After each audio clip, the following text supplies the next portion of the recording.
ನಮಸ್ಕಾರ, ನೋಡ್ತಾ ಇದ್ದೀರಾ ನ್ಯೂಸ್ ಫಸ್ಟ್ ಸ್ಪೆಷಲ್. ನಾನು ಪ್ರೀತಿ ಆಕಾಶ್. ರೇಣುಕಾ ಸ್ವಾಮಿ ಕೊಲೆ ಪ್ರಕರಣದಲ್ಲಿ ನಟ ದರ್ಶನ್ ಮತ್ತೊಬ್ಬರ ಗ್ಯಾಂಗ್ ಲಾಕ್ಅಪ್ನಲ್ಲಿದೆ ಅನ್ನೋದು ಈಗ ಜಗಜ್ಜಾಹೀರಾಗಿರುವಂತಹ ವಿಷಯ. ಈ ಡೆಡ್ಲಿ ಮರ್ಡರ್ ಕೇಸ್ನ ತನಿಖೆಯಲ್ಲಿ ಸಾಕಷ್ಟು ಭಯಾನಕ ಸತ್ಯಗಳು ಹೊರಬರ್ತಾ ಇವೆ ಅನ್ನೋದು ಅಷ್ಟೇ ನಿಜ.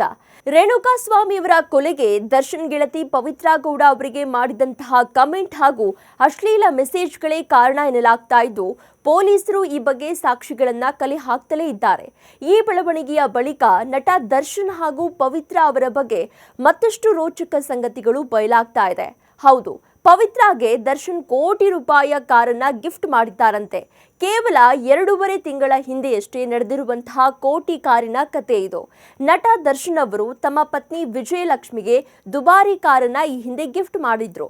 ಈ ವಿಷಯ ತಿಳಿತಾ ಇದ್ದಂತೆ ದರ್ಶನ್ ಗೆಳತಿ ಪವಿತ್ರಾ ನನಗೂ ಕೂಡ ಅದೇ ಸೇಮ್ ಮಾಡೆಲ್ನ ಕಾರು ಬೇಕು ಅಂತ ಹಠ ಹಿಡಿದಿದ್ರಂತೆ.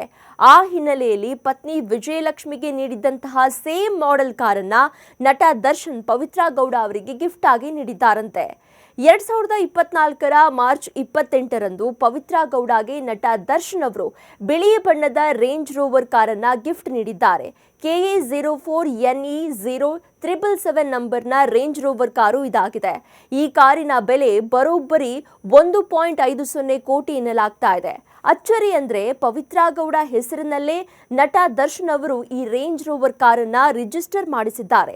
ಸದ್ಯ ಪವಿತ್ರಾ ಗೌಡ ಅವರು ಕೊಲೆ ಪ್ರಕರಣದ A1 ಆರೋಪಿಯಾಗಿದ್ದು, ನಟ ದರ್ಶನ್ ಗಿಫ್ಟ್ ಕೊಟ್ಟಿರುವಂತಹ ರೇಂಜ್ ರೋವರ್ ಕಾರು ಮನೆಯ ಪಾರ್ಕಿಂಗ್ ಏರಿಯಾದಲ್ಲಿ ಕಂಡು ಬಂದಿದೆ.